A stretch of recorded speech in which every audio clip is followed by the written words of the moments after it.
Welcome, everybody. I have Kyle Mullins and JP here to do the graded update for the month of November. So this is Star Wars CCG graded cards. This is usually on Kyle's channel, but he has had a massive computer failure, and my old 7-year-old PC is coming through here. So his fancy MacBook here blew up. 3-year-old MacBook gone. So PCs win this bout. But on this show, we're going to talk about the graded contest that he's been running along with JP, a few other updates. We're going to talk about what happened, some pretty notable sales in the graded space. And there's a tracker, which I will link in the video description. But Kyle, you've done about a bajillion of these. So I'm going to hand it off to you because I feel like you've got one, you have the t-shirt for it. I'm just wearing a white tee because I got home 30 minutes ago and sweated through this thing. So I'm going to hand it off to you, JP, to talk a bit more, and I'll come in a bit later. So I'm just going to start off with this is highly unusual, right? My computer's gone. It's late at night. Matt's doing this. JP rolled out of bed and almost forgot to come to this. So we're all kind of out of sorts here. But we have to get our graded report out and our contest going. So thank you, Matt, for doing this, first of all. And I know more people will see this because it's on your channel anyways. So that's a good thing. As always, we kick our updates up with the prior month of November's contest, which was droids. And we had some great submissions this month. So months before it was a little quiet, but this was very, very challenging. JP and I spent a long time going back and forth trying to figure out the winners for these. So I'm going to kick it off with our lowball winner, which was the lowest submission. Paul Hubbard had a PSA 7 R2 Reflections 2 foil and a PSA 8 C3PO Reflections 2 foil. So congrats, Paul Hubbard. With your win, you will be receiving a Run Luke Run BGS 9. So message me with your shipping address and all that, and I will get that out to you. So congrats for that. Good. Can I jump in for a second, Kyle? Yeah. For folks that might be like, what am I watching? I just want to say that Kyle runs these contests. They're free to enter.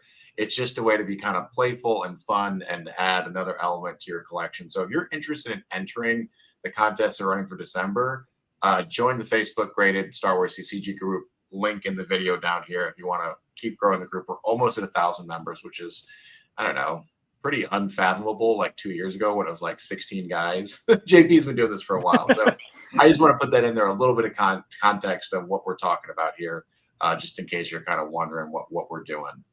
Yeah, good point, Matt. I will say the prize pool that we give out has been generously donated through miscellaneous group members. I've put in my own stuff, JP has, and a few other members have sent me things. So if you're interested in even submitting to the prize pool or even want to jump into the contest, again, there's no fee for entry. We're just looking for participation and keep the hobby going. So thank you for that. Unique. So I'm going to pass this on to JP since we had 4 unique submissions, which was really exciting.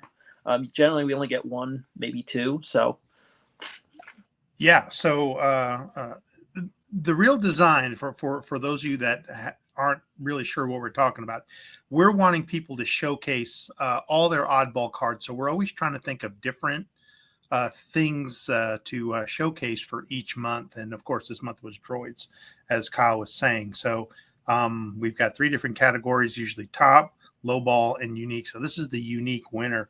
So what we had for the winner was Taylor Armstrong. He had an RD6 RA7 SGC 9.5, which just discussing amongst us, probably the only one, population 1. And an ITO PSA 10, which was a pretty sweet card as well. So what is the prize for taking unique? Yes, the prize for taking unique is Dark Dissension Hoth Japanese PSA 7. So pretty cool card there. Congratulations, Taylor, on that win. Some cool other submissions, though. Luke Fritz had submitted as the HGA 8.5 Hindsight, that custom foil. I know there was a few of those. floating around, but that's definitely a cool one for sure. And Robert John had submitted some cool Japanese Hoth droids, so just a shout out to those submissions as well. All right, for the top submissions, we had let's see, oh my goodness, we had 6 different submissions here, and this was tough. This was really tough. We really had to debate on this and look through populations and go right down to the subgrades, really, of what it came down to. But I'm going to kick it off with third place, and I'll let JP go through second and first. So in third place, very, very good submission here. Michael Lockwood had a BGS 9.5. So this is a trip 9.5s with 1 9.0 in his C3PO Japanese submission and 3PO with parts showing foil AI. So I believe those were both BGS 9.5 trips, with 9.0s being the other one. So congrats on third place, Michael. But second, I'm going to pass that off to you, JP. Okay, it just goes to show how close these are. We're having to look at subgrades that they're offered out there, because we had a flip back and forth between first and second place. And for second place, we had, he goes by Serge. Does he go by Sergey? I've got family members named Serge, but Serge had, for second place, Serge had R2D2 and C3PO Japanese, both BGS 9.5s, and they were all quad 9.5s. Mm-hmm. So that, I mean, even that right there is saying a lot. I mean, that used to murder the field, but now everybody's starting to compete on a high level that we're really getting tougher on how we're judging. So do you want to do first? First place, the man who's just went through a lot in Florida with the hurricane, but came in strong nonetheless. Cameron McMillan, PSA 10 C3PO black border and a 3PO Endor foil PSA 10. Unbelievable submission. I think really what this came down to was just the likelihood of being able to get both of those cards graded at the top is definitely mind-blowingly more challenging than some of the other card submissions. Is kind of what it came down to. As we all know, the Black Border, 1995 Premier cards don't all grade well, so you could get 5 C3POs and none of them could come back at 10, right? And a 3PO Endor foil, I mean, you could get 20 of those and none of them could come back 10s. I'd say a lot of those Endor foils come back 7s and 8s. So a 10, I mean, wow. So that was an old slab too, which was really interesting. That was from the old label. So congrats, Cam. Cam will be walking away with this Devastator PSA 7. So congrats on that, Cam. I know you are moving, right? So let's make sure we get your shipping address on that. In terms of contests, for those who are wondering what is in the pipeline, so December, we have Destiny number 4 that is running right now until the end of December. In January, it will be Stormtroopers themed. February will be gambling, gaming, pod racing, sabacc themed. March will be foil locations and planets. Hopefully that's a better showing than the non-foil locations and planets theme, which was kind of lackluster. You got time, people, so find one. April will be Destiny number 3, and May will be devices and or creatures. So it could be 2 devices, 2 creatures, a device and a creature. Doesn't matter, just trying to change things up a bit. So you know what's coming out through May, so plan accordingly. And that's all I got for contest. JP, let's move into the Facebook group. Give us some of the updates around the horn with the Facebook group in general. You got it. So I was watching there for the beginning of the month, and it was slow, steady growth. 1 or 2 here or there during the week. But Luke put out his tracker, and we'll probably be talking about that later on in this stream. But let me tell you, a bunch of people jumped in, and I think we're up to 844. We've had like between 5 or 6 join just this week. So it's a little bit more than just kind of your steady growth. We're really flying. We're going to hit 850 super soon. And like Matt was saying a little earlier, is that we're closing in on 1,000, which is unbelievable. I never thought from day one that we're going to have 1,000 members in this group, all talking and grading and, teaching each other and, doing videos on inspection, stuff like that. So we're doing really good with growth, and we're heading pretty fast into 1,000. That's awesome. It's pretty awesome. And if you guys were watching here, for all the members in the group, we did change the banner for a few days. We had to showcase some unbelievable and incredible submissions that got returned for Star Wars CCG packs. There were a few that came back PSA 10 that were unbelievable. We had to share with the group. So it's not just, based down to the cards. It's the whole entire Decipher Star Wars CCG universe. It's stuff that's, evolving around the cards. And it's, as your hobby, we want to see what you've got to help you guys showcase, help you guys grade what needs to be graded and add to your personal collections. Or if you're a flipper, then great. Come see what the group's got to offer. But it's more than just cards and just, seeing how much they're worth and what they're selling and buying for. It's quite a hobby, and it's artwork too. So it's really pretty cool. I just had 2 quick questions for you guys. So the first one is Destiny number 4. Do you guys have a favorite Destiny number 4? I have one, Blizzard 4. It's great. It's an OP card, but just a cool picture. I'm curious if you guys have anything that's sort of a favorite for the upcoming contest. Well, Brew Stew is always on my radar, if you know what I mean. But no, What is a Baru stew? Baru's stew, like her blue milk. Weird, yeah. So there's some weird cards with Destiny number 4, which I kind of like these odd numbers, because it forces you to dig a little deeper into the grading stuff as opposed to the usual submissions, because most of the mains are going to have 1. Right, there's a few with 2, a few with 6 or 7, right, where you get specialty. But those middle higher numbers, I think Luke had sent out a number of how many there were. I can't remember what he said on that, but it was at least 400 something cards, wasn't it? Yeah, it was a lot. Something like that. I forgot my second question already, so I'm sorry. Jamie. Oh, great. You'll think of it here in a second. We'll drag it out for a little bit. If you were going to talk about for the sealed stuff graded was really interesting, because somebody had like an entire set, right? And then I think they put it up for sale, right? And grading those booster packs is not cheap.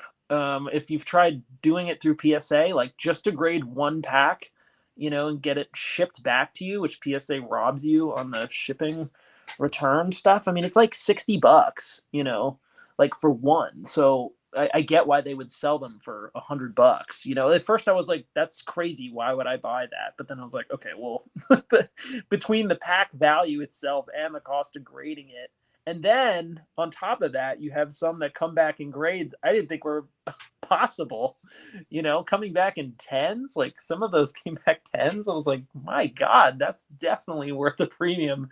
I can't imagine what that takes when you're looking at a pack. You're like, this is a 6 or this is a perfect pack. I don't really know enough about that. So that would be a wild card for me, but that's a really cool collection. I hope PSA adds that to the registry. Oh, yeah. Because that would be a very interesting set, because you could do that with, how many packs do you need for just like an English set? Like 13 or 14, right? I mean, assuming they don't count the, like Asteroid Sanctuary, what is it, R3PO mail-in. Jedi pack. You could do that kind of nonsense. But if you were just going to do the traditional boosters, it's kind of cool. It's kind of different. So anyway. Yeah. Also, to add to Matt's question about what's your favorite Destiny 4 card, Kyle and I had a discussion on the Destiny number competition cards that we were running, and it ended up being kind of an easy and same for Kyle, is that we're grading whole sets. And when you get to the point that you're grading whole sets, you've got the whole set at your dispense. So you just kind of flip through it like it's index cards and go, oh, here's a 5, 5, 5, here's a 4, 4, 4, 4. And so you have the whole set to kind of make a decision of what two have the best grades, which two are unique put together. Because for this past Destiny 5, I found like Kessel Run and another Millennium Falcon Interrupt, they both go together as like a unique pair. And they were both high grades. And so I thought I can use that. I had like a droid shutdown, which has C-3PO and another C. So it's like it's endless, but we're at the advantage because we're grading whole sets at a time. We're not just grading all the mains and all the ones that everybody's to do. So that answers part of that. Did you think of your second question yet? I did. It was actually about BGS. We've kind of seen the emergence more of BGS as 9.5 as sort of the golden goose. And I've just wondered, does anyone have the infamous BGS 10, like the black label? Did you get a black label right if you get the all 10s across the board? Yeah, pristine. Yeah. So it's never happened. And so I thought I want to be the first one to do it. I don't have a lot of Japanese cards. Those will probably be the ones to do it. And it'll probably be a common, like a timer mine or something. But I went ahead and put in like 3 or 4 submissions back to back to back to back with some of the prettiest cards I own in my collection. And not one, I mean, there was only like 5 of the 30 that came back that were even 9.5s. And I thought, man, I'm going to have to start giving up because they're just going to ding you for the corners is what it usually is. Now, I have every single subgrade in a 10, the edges, the surface, the corners. I just can't get it all on one card or close enough to to make it a 10 or a pristine. So, I mean, I've seen, so I don't know if you're familiar with One Piece, but the Bandai quality of those cards is incredibly high. And like, even those, like a lot of them do grade BGS 10s, but even out of those, which frankly are like the prettiest cards I've ever seen, period. Like, it's rare to get a black label back on those, but it does happen. Like, you could submit 30 cards and get 1 or 2 black labels in there. But those cards are absolutely perfect. So to look at a Star Wars CCG card, which we know are like far from perfect for the most part, like it's pretty much a long shot, a super long shot, unless you got some. Kyle, they're perfect in my heart. Then that's all that matters. Yeah, I mean, even the 10, like, remember we were looking for, a BGS 10 or even an HGA 10 because they were just as strict on the grading, really hyper focusing on that. And I think I only got 195, which was actually one of my unique submissions, which was like blew my mind because I was like, oh my God, like I got a 9.5. I'm like, this is super gold because this card's perfect. And that was a Reflections 3 foil, right? So like at a time when they were getting the printing quality better. So yeah, I don't know. but for me, that's the itch that can't be scratched. That's the hunt. That's what the hobby is for. That's why I started this. I mean, you guys saw some of the posts. I started grading 16 years ago, and I just wanted to have the whole collected and protected and encapsulated, just make my own library. And I wanted everything 9 or better. But as I'm submitting cards and some are coming back 7s and 6s, and I'm like, well, now I got to submit a bunch more just to get a 9. Then that really sparked me. And it's just like, oh man, now it's really on because it's impossible to get 10s for, every single card. What drives me is that constant, yearn for the hobby of getting the most highest quality out of all the cards. And you can't because the QC was so bad in a lot of the expansions and a lot of the pack. You open the cards and all the cards in the pack are all dinged and scratched and white surface and got all kinds of problems. The 90s, man. Anyways, I interrupted your flow. I think you're finishing up the contest and we're getting into sales data here in a minute. Yes, that's right. I do want to add one more thing. So I did not declare what the prizes were for December, but Top prize will be a Brainiac Reflections 2 foil Japanese. Unique will actually be these New Hope card sleeves. So should be enough to be able to put your whole deck and play deck in there. But these are really nice. So this was a generous donation from the group.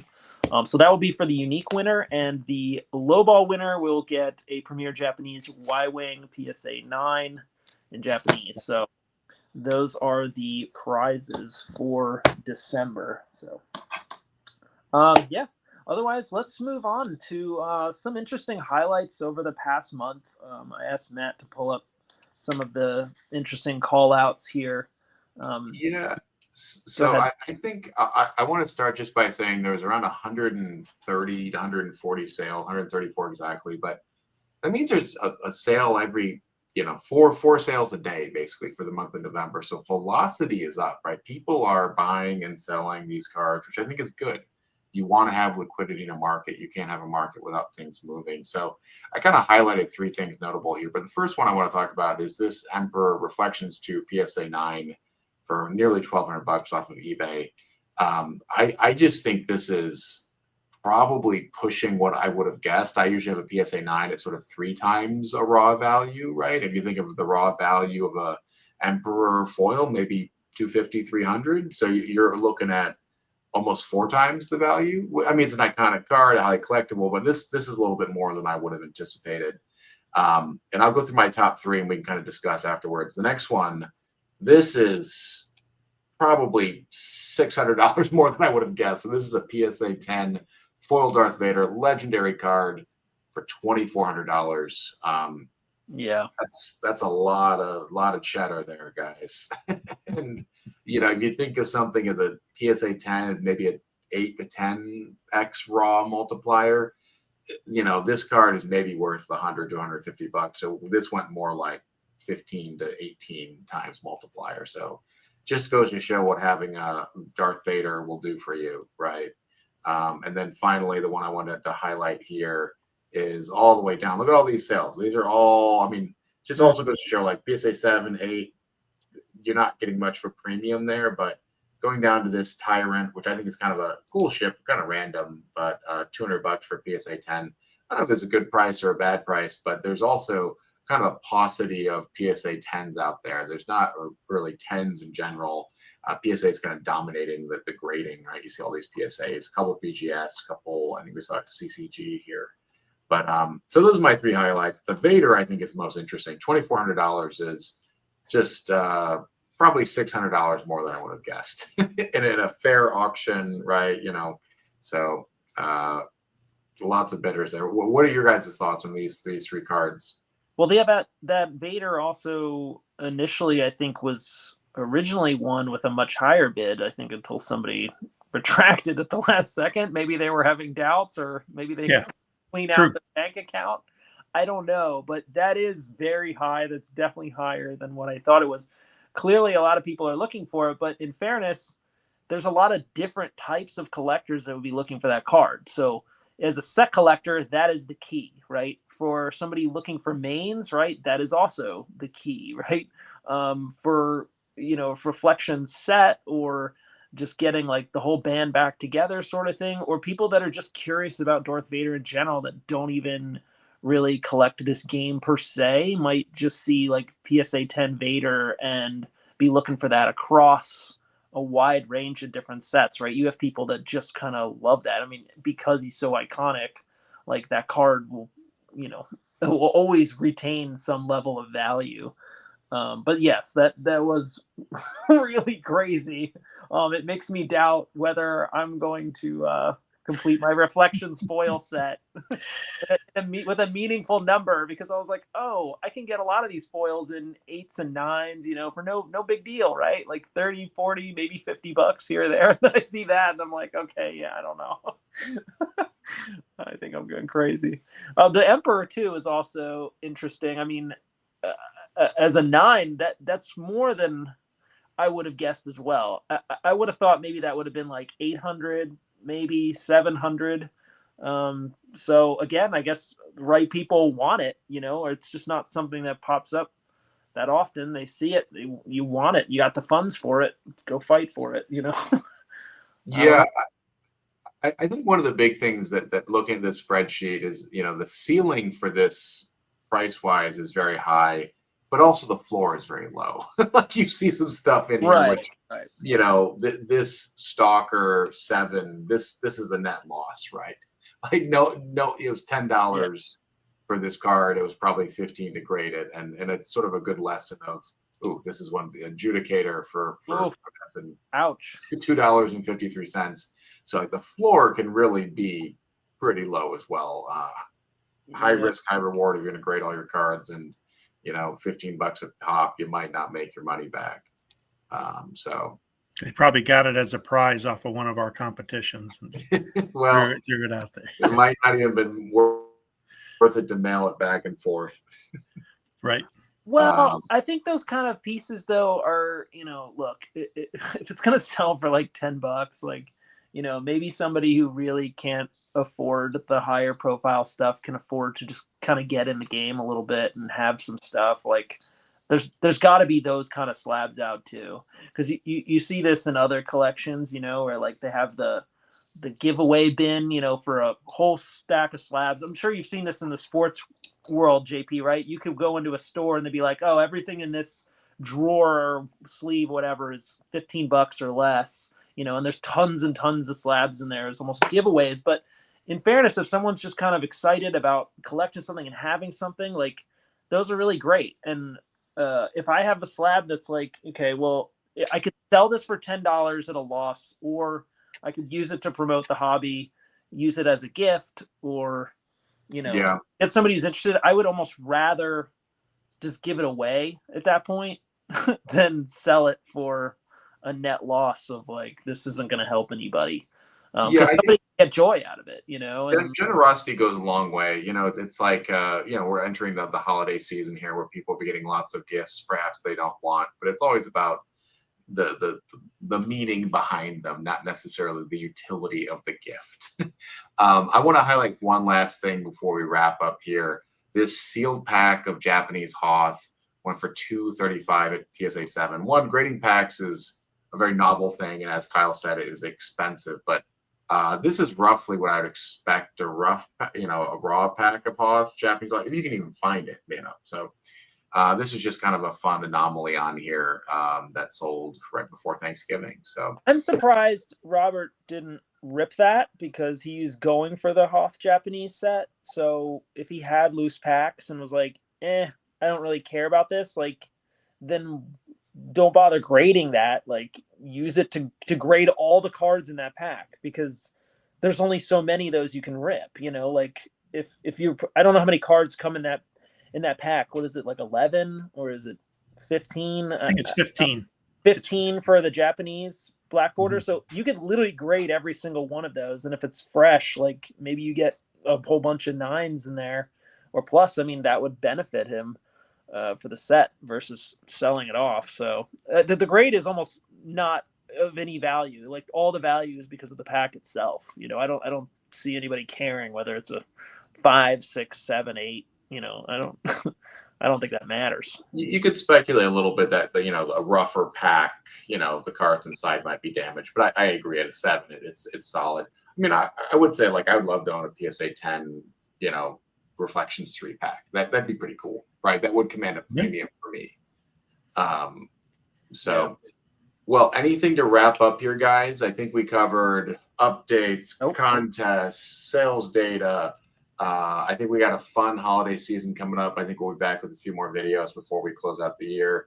But JP, Kyle, I'll give you the last word. Either of you can fight each other for the last word. No, thank you, Matt, for doing this despite my computer problems. And if I don't hear from you guys, then have a good Christmas and New Year's and Hanukkah and Kwanzaa and all the Christmas, Hanukkah, Kwanzaa combinations you guys do out there. Same to you. Happy holidays, guys. Happy holidays, everyone. We'll catch you later. Cheers.